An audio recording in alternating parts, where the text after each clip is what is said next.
Franklin Templeton India का change the सोच Kanyakumari to Kashmir drive अपनी तरह का पहला देशव्यापी कैंपेन आगरा शहर पहुंचा, जिसका मकसद खासकर महिलाओं के बीच फाइनेंशियल एम्पावरमेंट को बढ़ावा देना है। भारत में फ्रैंकलिन टेम्पल्टन के 30 साल पूरे होने के मौके पर यह 30 दिवसीय यात्रा देश के दक्षिणी सिरे कन्याकुमारी से शुरू हुई, जिसमें 21 शहरों को कवर किया गया और ये श्रीनगर, जम्मू और कश्मीर में खत्म होगी। Interactive financial education session, expert की राय और कम्युनिटी जुड़ाव के जरिए इस ड्राइव का मकसद म्यूचुअल फंड इन्वेस्टिंग को आसान बनाना और हजारों भारतीयों में अपने फाइनेंशियल भविष्य की जिम्मेदारी लेने का आत्मविश्वास जगाना है। आगरा में हम क्यों आए हैं? चेंज द सोच जो हमारी ड्राइव है वो हम किस लिए कर रहे हैं? हम कौन सी सोच बदलना चाहते हैं? ये सोच बदलना चाहते हैं कि इन्वेस्टमेंट्स या फाइनेंशियल की जो लिटरेसी होती है, अवेयरनेस होती है, वो सभी को होनी चाहिए। पुरुषों को भी होनी चाहिए, महिलाओं को भी होनी चाहिए, दोनों को होनी चाहिए। और ये जो हमारा डर है म्यूचुअल फंड से, वो नॉलेज से ही कम हो जाएगा, राइट? जितना जो नॉलेज आप बढ़ाओगे उतना आपका डर नीचे होता है। Mutual funds are a good investment. आपको यही सीखना है कि कैसे करना है, राइट? और सभी को, महिलाओं को भी इन्वेस्टमेंट करना है, पुरुषों को भी इन्वेस्टमेंट करना है, लेकिन जो सोच बदलनी है, अभी ज्यादा से ज्यादा पुरुष इन्वेस्टमेंट करते हैं, महिला इन्वेस्टमेंट नहीं करते, लेकिन इनको भी करना है।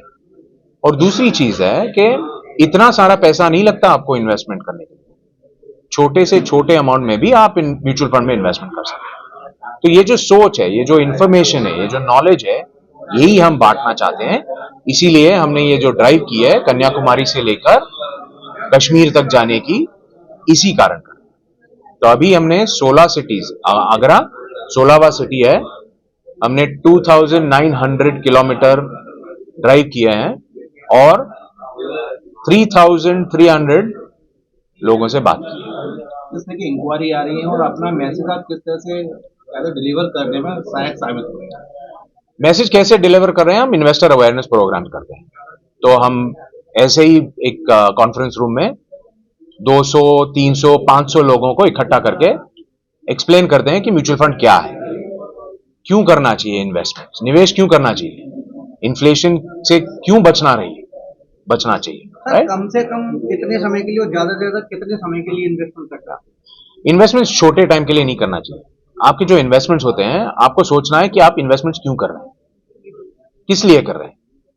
आप इन्वेस्टमेंट्स बच्चों की शादी के लिए कर रहे हैं, आप इन्वेस्टमेंट्स बच्चों की पढ़ाई के लिए कर रहे हैं, आप खुद के रिटायरमेंट के लिए कर रहे हैं। ये जो कारण है इन्वेस्टमेंट्स का, ये आपको पहले एस्टैब्लिश करना है, ये तय करना है कि आप क्यों कर रहे हैं। और फिर अगर आपको बच्चों की शादी के लिए करना है तो 10 साल तो कम से कम लगने वाले हैं बचत करने में, तो वही आपका टारगेट है। तो आपको इन्वेस्टमेंट्स कितने सालों के लिए करना है? 10 सालों के लिए करना है। तो आपको टारगेट सेटिंग गोल से करना है। महिलाओं को क्यों टारगेट किया आपने? नहीं, पुरुषों को भी टारगेट होना चाहिए, सभी को टारगेट होना है, लेकिन पुरुषों को नॉलेज थोड़ी सी आती है अभी, राइट, इन्वेस्टमेंट्स के बारे में, महिलाओं को नहीं है। सर, फ्रैंकलिन टेम्पटेशन में अगर हमें इन्वेस्ट करना है तो क्या करना है, किस तरीके से करना है? वो फ्रैंकलिन टेम्पल्टन, अगर आपको इन्वेस्टमेंट करनी है तो आप वेबसाइट पे जाके जो कुछ भी इंफॉर्मेशन चाहिए वो निकाल सकते हैं। लेकिन सिर्फ फ्रैंकलिन टेम्पल्टन में ही नहीं इन्वेस्टमेंट करना, आपको पहले जाके सेबी का जो वेबसाइट है वो पढ़ लीजिए, वहां से बहुत सारे कंपनी है। ऐसा नहीं कि आपको हमारी कंपनी में इन्वेस्टमेंट करना है। ऐसा होता है ना, कुछ महिलाओं की आप बात कर रहे हैं, महिलाओं को ये होता है कि भाई इसमें करना है, तो उस पर वो ज्यादा वो करती है, फोकस है, तो इसके बारे में वो आपने अगर नाम सुना है तो आप वेबसाइट पे जाके पूरा इंफॉर्मेशन निकाल। फ्रैंकलिन टेम्पल्टन इंडिया के प्रेसिडेंट अविनाश सतवालकर इस ड्राइव का नेतृत्व कर रहे हैं और देश भर में इस यात्रा के जरिए फाइनेंशियल इंक्लूजन को बढ़ावा देंगे।